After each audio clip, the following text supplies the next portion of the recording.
¿Cuáles son algunas de las herramientas para el diseño de estas actividades didácticas auténticas, particularmente en contexto de confinamiento, que ustedes sugieren como expertos en educación? Maestro Cuauhtémoc, adelante. Sí, creo que abonaré a la parte de la herramienta. Creo que tenemos que todavía darle una vuelta al sentido de la situación auténtica. Pero antes de eso, quiero recuperar la participación del maestro Joel, que fue muy interesante.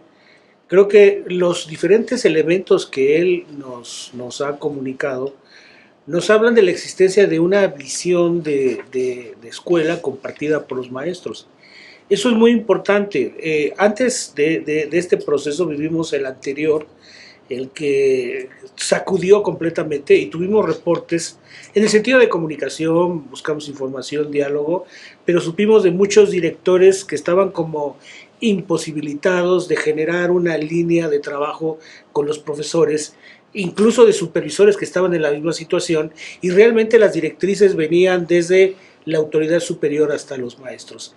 Ahí se estaba perdiendo el sentido de la tarea directiva y no puede perderse. El ejemplo que nos acaba de mostrar el maestro es muy importante. Generar perspectiva, visión de conjunto. Él utilizó ahorita, recupero dos elementos importantes, formalidad y equidad como dos principios aglutinadores de la tarea en construcción de todos. Me parece bien.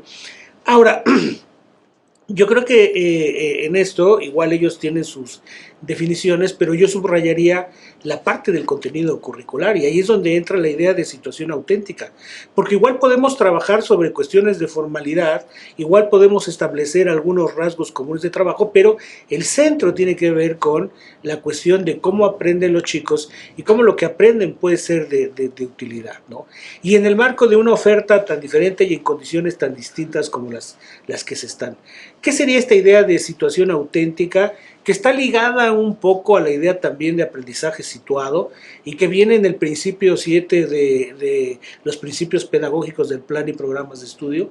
Tiene que ver con tratar de alimentar el protagonismo de los estudiantes como constructores de conocimiento a partir de la creación de situaciones de reflexión, de desafío cognitivo, en las cuales ellos pongan en juego los elementos de su contexto, resuelvan problemáticas cotidianas que le ayuden a alimentar, a desarrollar los aprendizajes, las habilidades que está planteando el programa de estudios. Hace rato leí lo de la comunicación. ¿Qué buscamos? Que comuniquen. Y entonces, por ejemplo, algo muy importante en un aprendizaje situado sería, o en una situación auténtica, perdón, tendría que ser, por ejemplo, la lectura y la escritura, sí, pero de cuestiones cercanas a ellas. Tonucci, un pedagogo italiano, menciona, dice, hay proyectos que ahora les podemos plantear a los niños en casa. Por ejemplo, escribir alrededor de los alimentos. Que eso incluso los programas lo mencionan, pero que a lo mejor hay que darle un sentido mucho mayor. Están en casa los niños, están con mamá, están con papá, pueden trabajar en función de las actividades cotidianas, en la observación de la preparación de los alimentos, en la creación de las recetas particulares, en la comunicación de la receta que ellos tienen con otros chicos, exponiendo sus hallazgos a través de dibujos, de trabajos. Eso tal vez como un complemento de la televisión, porque con la televisión están viendo, pero a veces los maestros no llevamos el mismo ritmo de la televisión. Igual, si no tienen televisión, puede ser una actividad que pongamos por el WhatsApp, pero aquí la lógica o la idea sustancial es el aprendizaje en una situación auténtica. Tonucci dice, ¿y por qué no les proponemos que, por ejemplo, clarifiquen cómo está el sistema eléctrico, claro, con cuidado, pero cómo funcionan, cómo son las conexiones del sistema eléctrico de la casa? O, ¿por qué no planteamos reflexiones en torno a la pandemia, donde ellos puedan escribir, donde ellos puedan escuchar las noticias? Acaba de pasar una información del presidente de la República donde se habla de la posibilidad de las vacunas para todos a partir de diciembre. Bueno, se puede generar reflexiones con los chicos a partir de esa información. Ahí es donde estamos hablando de situaciones auténticas que implican también La noción de situación auténtica está vinculada con aprendizaje profundo. Aprendizajes donde los niños tratan de desarrollar más sus habilidades cognitivas y que implican entonces de parte del profesor también una orientación basada en la lógica de la evaluación formativa, no evaluación entendida como número, sino evaluación en el sentido de retroalimentación, orientación para la construcción de la actividad, devolución de información en la medida de lo que se pueda. Yo creo que si tenemos claridad sobre este aspecto, dadas las condiciones que tengamos, podremos alimentar de alguna manera el desarrollo de los aprendizajes en comunicación con los padres de familia. Eso es importante. Tenemos dentro de esta situación tan difícil recuperar algo positivo en términos de aprendizaje. Gracias, maestro Cuauhtémoc. Sin duda que poner en el centro la visión compartida de la escuela es una tarea fundamental del director y no perder de vista que el contenido curricular es el centro de la tarea. Segundo, que hay que ponerlo sobre la mesa como un desafío cognitivo para los estudiantes, echar mano como herramienta de la realidad, de lo que están viviendo en contexto los niños, y finalmente esto nos lleva a realmente a tener una evaluación en proceso formativa para que en situación de realidad y de contexto los alumnos puedan responder a una realidad distinta en donde aprendan lo más importante. Maestro Toño, ¿qué nos dice respecto de cuál es su punto de vista respecto de las herramientas para el diseño de actividades didácticas auténticas? Adelante, maestro. Claro que sí. Pues yo creo que tenemos un gran reto enfrente, un gran reto para quienes tenemos a nuestro cargo un grupo de 32 niños o más o menos. El crear este tipo de actividades didácticas auténticas implica un trabajo intelectual, un trabajo creativo de los profesores, donde los pequeños tienen que resolver retos, tienen que resolver desafíos, buscar y seleccionar información para resolver problemáticas diversas. Quiero compartirles a manera de ejemplo una actividad que hemos rescatado en las escuelas de las cuales yo vengo. Es un ejercicio de cuarto grado de historia, de educación primaria, en donde el maestro se plantea el siguiente aprendizaje esperado. Analiza el planteamiento, ¿dónde percibo la herencia cultural indígena en mi vida cotidiana? Ese es el aprendizaje esperado que se debe de trabajar con los pequeños de cuarto grado. Y la actividad inicia con un ejercicio que se llama Mi mapa de identidad, en donde los pequeños, a través de un esquema impreso o bien puede ser electrónicamente también, responde varias preguntas. ¿Quién soy? ¿Dónde nací? ¿Por qué me pusieron mi nombre que tengo? ¿Qué significa mi nombre? ¿Cuáles son sus orígenes? ¿Cuáles son mis fortalezas y áreas de oportunidad? Este primer ejercicio, y que prácticamente es de arranque del proceso didáctico, no solamente trabaja el aprendizaje esperado de historia, sino que está vinculado a lo que es la educación socioemocional. Para desarrollar el aprendizaje esperado, se continúa con una indagación por parte de los alumnos, quienes indagan el significado y origen de sus nombres y apellidos. Para ello pueden recurrir a entrevistas a familiares, dado que estamos en confinamiento, pues quizás no podamos entrevistar a los abuelitos, si es que no viven con el pequeño, pero lo podemos hacer vía telefónica. Este primer ejercicio incluso puede ser autoevaluable para que el alumno reconozca hasta dónde está avanzando su aprendizaje en estos términos. Una siguiente actividad se trata de clasificar los nombres y apellidos. Seguramente vamos a encontrar nombres de los pequeños de origen prehispánico, otros de origen español, y esto nos va como acercando poco a poco a nuestros alumnos a la temática en lo que se refiere a los antecedentes prehispánicos de la localidad. Como bien lo han mencionado, yo vengo de Iztapalapa.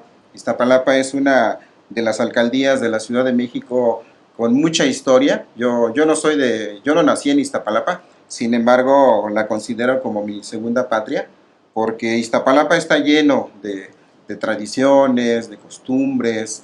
En la alcaldía de Iztapalapa tenemos el famoso Cerro de la Estrella. Es un cerro donde los mexicas encendían el fuego nuevo cada 52 años.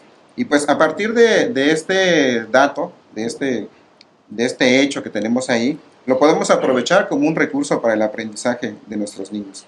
La idea es llevarlos después a analizar todo lo que era la cultura mexica, dónde estaban ubicados, cómo era su organización política, social, económica, cuáles son los avances culturales que se tenían en aquellos tiempos. Para esto podemos echar mano de museos virtuales. Afortunadamente hoy en día podemos visitar, no todos los museos tienen este servicio, pero sí podemos hacer visitas virtuales, podemos hacer entrevistas, podemos utilizar el libro de texto. También hay que considerar que si el alumno no tiene recursos tecnológicos, no tiene internet, bueno, ahí podemos recurrir al libro de texto, ¿no? Y finalmente pasamos a una siguiente actividad donde los alumnos comparten, discuten, analizan los resultados de su indagación. Para esto los alumnos se pueden apoyar en alguna presentación en PowerPoint, pueden utilizar cuadros sinópticos, esquemas, monografías, infografías. Y esto mismo me va a dar la posibilidad de que los alumnos puedan coevaluarse. Dado que es un trabajo de pequeños equipos, yo sé que es difícil ante la situación en la que nos estamos viviendo. Sin embargo, algunos pueden interactuar con entre dos, tres, tal vez con el hermanito, y ir tratando de avanzar en el análisis de la información. Finalmente, para terminar, la actividad cierra con un debate grupal en donde se busca identificar cuál es el impacto cultural del pueblo mexica como parte de Mesoamérica en el México actual. Esta última actividad nosotros la planteamos con una técnica que se llama discordar y concordar, que me permite hacer todo un debate entre los pequeños y al mismo tiempo favorece para hacer una evaluación sumativa de la actividad a través de un mapa mental. Gracias, maestro Toño. Yo creo que estamos entrando también en el terreno ya de situaciones auténticas en contexto de confinamiento, en donde se está, como señaló el maestro Cuauhtémoc, retomar la realidad con ese ejemplo también de acercarse a la cocina, ver cuestiones directas de qué está pasando en la casa, pues se pueden convertir en los contenidos de reflexión y de aprendizajes auténticos. La historia de los niños, la historia cultural de la localidad se convierte también en un pretexto muy bien para llevar sobre el terreno de la educación las situaciones que realmente son significativas para los niños y con las cuales nosotros podemos llegar a los aprendizajes esperados. Maestro Joel, ¿cuál es su opinión respecto a este tema de las herramientas en el diseño de actividades didácticas significativas o auténticas? Gracias. Nosotros partimos de retomar el asunto de la escuela en casa o la escuela balanza. Para nosotros, el que el niño tuviera un espacio limpio, específico, donde desarrollar su actividad y darle la formalidad como si estuviera en la escuela, esperando que la maestra entrara en contacto con él. El tener un horario específico para hacer su tarea acompañado por un adulto. Tener la actitud de estudiante, o sea, sentirse que es ese estudiante en ese momento, desde su peinado, su uniforme, sus libros dispuestos ahí para el trabajo. También requerimos de los padres que haya una actitud de adulto, con donde el padre o la madre debe de mantener el control como adulto sobre los niños, porque de repente los papás habían perdido ya el control sobre eso y a veces los berrinches de los niños llevaban por otra dirección a los papás. En los niños lo que pedimos es que haya entusiasmo por entrar en contacto con su maestra, tal vez con el director, con otros de sus compañeros, etc. Y en el caso del maestro, necesitamos que haya una actitud profesional del maestro, donde el maestro empiece por recuperar su principio de autoridad educativa, desde luego con el ejemplo, con la puntualidad, con la explicación y la capacidad de respuesta a las preguntas de los alumnos. Y debe de haber una actitud de directivo. La actitud del directivo es estar pendiente, es estar llamando a los padres, a los niños, a los docentes, para conocer cómo se sienten, cómo están avanzando, qué necesitan, etc. Alentar, felicitar los esfuerzos que están haciendo los niños. Y la otra parte tiene que ver con la situación académica, los contenidos. Es difícil redefinir contenidos de trabajo, sobre todo porque es muy extenso el programa de estudios, y por eso sugerimos que hay que seleccionar los mínimos necesarios y con base en el perfil de egreso, y sobre todo aquellos aprendizajes que tienen que ver con aprender para poder aprender, con aplicación de ejemplos locales significativos para los estudiantes. Ahí también en Tepoztlán tenemos una herencia histórica maravillosa, ¿no? de usos, de costumbres y de tradiciones. Acaba de pasar el Día del Elote, viene el de los Muertos. Entonces, desde esa situación desarrollan textos inéditos los niños, ¿no? Hay una explicación que los maestros deben de dar con instrucciones claras, precisas, con ejemplos de cómo desarrollar las actividades, ¿no? Una misma actividad o un ejercicio con diferentes niveles de participación, porque tenemos niños que están en un nivel de rezago, otros que están más o menos bien y otros que van, digamos, avanzados. Actividades de apoyo al quehacer doméstico acompañado por los adultos. Nosotros consideramos que debe de ir acompañado el proceso con actividades, con responsabilidades pequeñas de acuerdo a la edad de los niños, a limpiar la casa, atender la cama, limpiar los trastes, etc., ¿no? Y que los papás vayan dando cuenta de que efectivamente el niño está también cumpliendo con esa parte y con esa corresponsabilidad del cuidado de sí y de los demás. Que los padres y los alumnos conozcan las rúbricas de evaluación para que por sí mismos se autoevalúen. Eso es fundamental, es muy importante que el niño sepa qué se espera de él y que el papá sepa qué espera de su hijo, y que el maestro también sabe qué es lo que va a estar midiendo con respecto a los avances o las necesidades que tiene el niño. Planteamos también actividades externas a la casa, en el patio, en la calle, en el campo. Aquí acompañamos el proceso del maestro de educación física, del maestro de inglés, que se consideran a veces el patito feo porque dicen, es que, oigan, no nos contestan todos a los de educación física, porque dicen que ya salieron a caminar o que ya barrieron mucho y eso ya fue ejercicio. Entonces, estamos apoyando esos procesos. Hay una toma de lectura por video o grabación de voz, que los alumnos presentan su trabajo. Es una constante, pues, que cada vez más los niños más pequeños van tomando iniciativa y van diciendo, yo le mando el video a mi maestra. Y solitos se ponen ellos a grabarse y a mandarle el video a su maestra para que la maestra vaya evaluándolos. Y finalmente, como directivo, estoy constantemente buscando, haciendo llamadas, enlazando a través de videollamadas ahora a mi supervisor con un poquito de resistencia de su parte, pero bueno, ahora ya me entusiasmó y vamos a ver a los de primero, a los de segundo, a los de tercero, a los de cuarto, a los de quinto y a los de sexto, y él aprovecha para platicar con las maestras de cómo se sienten, etc. Yo creo que en esta situación, una de las herramientas fundamentales para el diseño de estas actividades es la parte socioemocional. Tenemos que ser sumamente sensibles, y lo otro es ir empezando a trabajar, a reconstruir nuestro programa de mejora con una estrategia global, integral, pero más allá de las camisas de fuerza que a veces las autoridades arriba nos tratan de imponer. Creo que debe haber mayor creatividad y mayor libertad.